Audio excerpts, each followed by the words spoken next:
দাবির বিরুদ্ধে আজকে আমাদের যে অবস্থান, আমরা বলতে চাই আমাদের নেতা বিএনপির দেশনায়ক তারেক রহমানের ঘোষণা সন্ত্রাস এবং মাদককে উচ্ছেদ করা আমাদের প্রথম লক্ষ্য।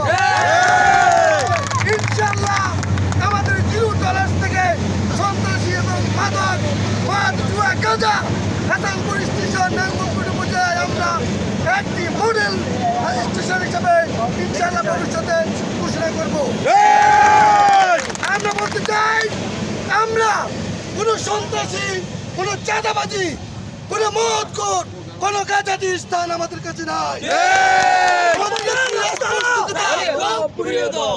মধুদি গাঁজাটি যেই হোক সে আমাদের দলীয় লোক নয়, লোক নয়।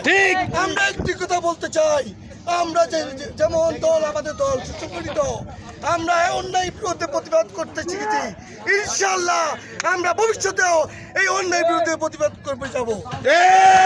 আমি আরেকটি কথা বলতে চাই, আমাদের নেতা দেশ নায়ক তারেক রহমান অচিরেই আমাদের মধ্যে বীরের বেশে ফিরে আসবে। দেশ নায়ক তারেক রহমান বাংলাদেশের আগামী দিনের প্রধানমন্ত্রী এবং রাষ্ট্রনায়ক হবে, এটাই আমি আপনাদের কাছে প্রত্যাশা। প্রিয় ভাইয়ের আমার, আমি একটি কথা বলবো যে আমাদের দল সুশৃঙ্খল সুসংগঠিত একটি দল। বিএনপি একটি সুসংগঠিত দল। আমরা উচ্ছৃঙ্খলতা পছন্দ করি না। কেউ যদি আমাদের বিরুদ্ধে উচ্ছৃঙ্খলতা করে কাউকে আমরা এক কথা বলবো, আমাদের দেশ নায়ক তারেক রহমান জিন্দাবাদ, বেগম খালেদা জিয়া জিন্দাবাদ, এবং নাঙ্গলপাড়া উপজেলা ছাত্রদল যুবদল বিএনপি জিন্দাবাদ জিন্দাবাদ জিন্দাবাদ।